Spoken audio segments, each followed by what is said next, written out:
He was the son of a billionaire, expected to have it all, but he couldn't pass a single exam.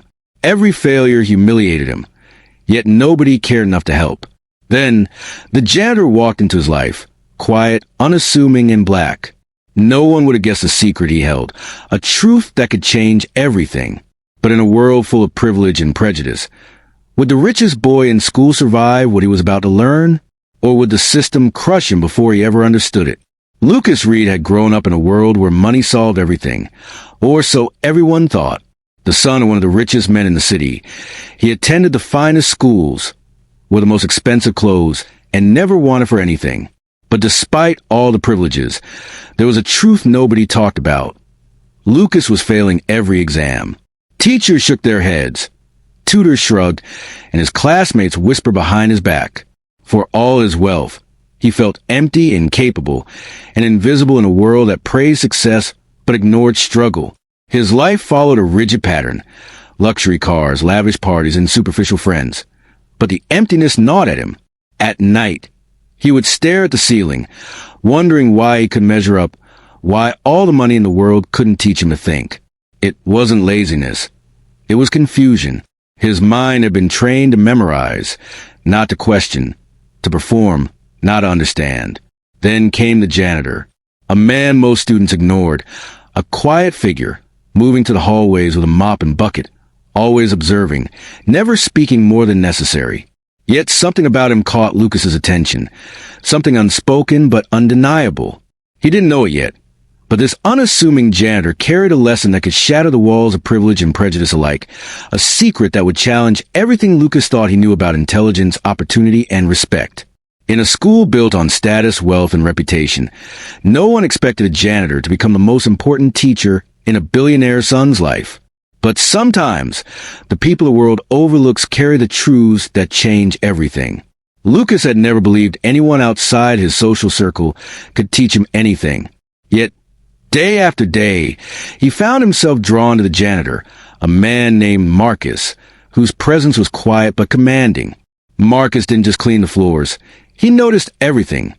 The questions Lucas never asked aloud, the doubts he tried to hide, the frustration that wealth couldn't erase. Slowly, Marcus began to challenge him, pushing him to think, to question, to see the world beyond grades and money. At first, Lucas struggled. It wasn't the work itself that was hard. It was the shift in perspective. For the first time, he had to confront his assumptions, his blind spots, and the unfair advantages he had taken for granted. Yet as he learned, something strange began to happen. A spark of clarity, a sense of understanding that no tutoring session or private lecture had ever given him. But change didn't come quietly. Word of Marcus's unofficial teaching spread through the school like wildfire. Other students whispered behind his back, their envy masked as mockery. Teachers who once ignored Lucas now watched him with suspicion.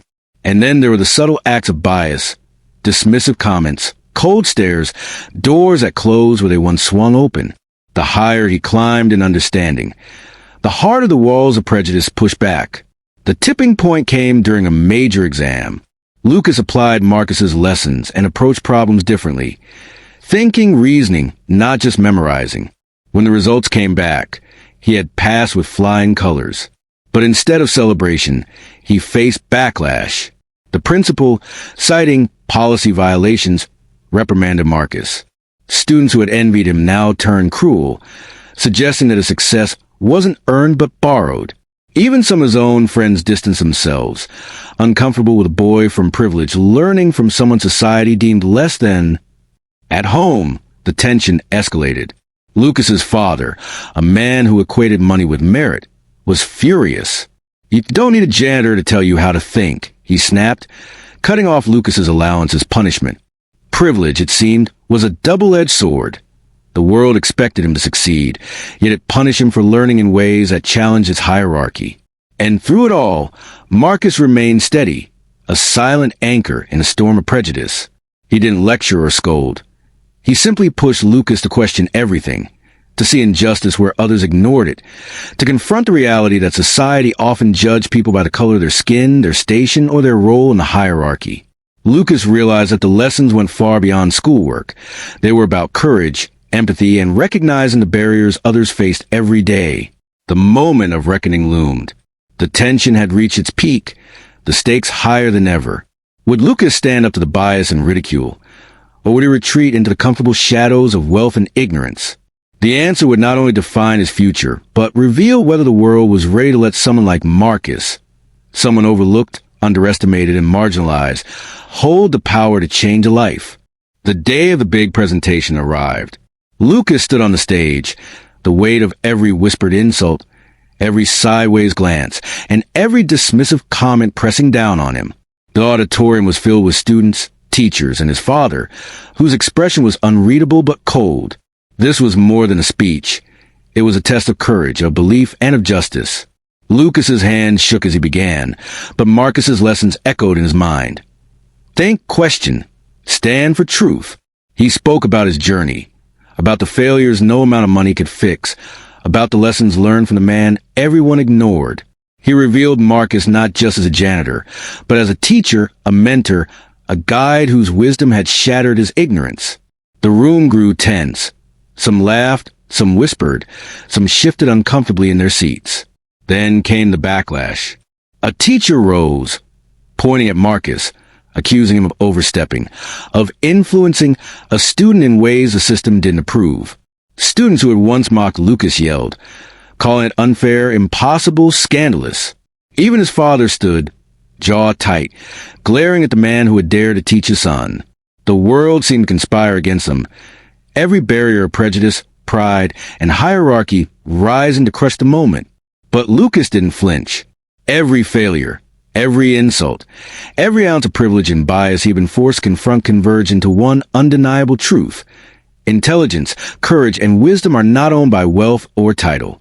With a voice steady and strong, he declared the lesson everyone had ignored. That greatness could come from those society underestimated, that respect was earned through character, not color or status, and that change required the courage to stand against injustice, even when the world resisted. The auditorium fell silent, eyes widened, hearts raced. In that instant, Lucas realized the fight wasn't just about passing exams. It was about challenging a world that measured people by their surface rather than their soul. And as the last words left his lips, a single question hung in air. Could society built on privilege ever accept the truth that brilliance sometimes comes from the most unlikely places? In a world quick to judge and slow to listen, it may take just one unlikely teacher to change a life, and perhaps change the world. The applause that followed Lucas's speech was hesitant at first, then growing, until it filled the auditorium. Eyes that had once judged and dismissed him now looked on with awe and a quiet recognition of the truth he had revealed. Marcus, standing humbly at the edge of the stage, nodded once, as if to say, "This is just the beginning." Lucas felt a shift within himself. Wealth and status had never made him whole, but courage, curiosity, and a willingness to learn from those society overlooked had. For the first time, he understood that true success wasn't measured in money or grades. It was measured in impact, integrity, and the courage to stand against injustice. His father, silent through most of the ordeal, finally looked at him with something more than pride, a grudging respect for the lessons learned outside the walls of privilege. Word of Lucas's speech spread quickly, sparking conversations far beyond the school. People began to question their assumptions about who could teach, who could lead, and whose voice mattered. Marcus, once invisible to most, became a symbol of knowledge, resilience, and the quiet power of those the world often underestimates. Together, they opened a small learning center, free for anyone who wanted to challenge themselves, think critically, and rise above prejudice. The story didn't end with a grade or promotion. It ended with awareness, with change, with the undeniable truth that systemic bias can be challenged when we dare to see beyond color, title, or station. Lucas had failed countless exams, but he had passed the test that mattered most, recognizing injustice, learning from it, and using his voice to lift others. And as viewers reflect on his journey, one question lingers. How many brilliant minds, hidden by prejudice and privilege, are still waiting for someone to see them for who they truly are? In a world quick to judge and slow to listen, it may take just one unlikely teacher to change a life, and perhaps change the world. If this story moved you, don't forget to subscribe and hit the notification bell so you never miss another story that inspires change and challenges the way we see the world. Your support helps us share more stories that matter.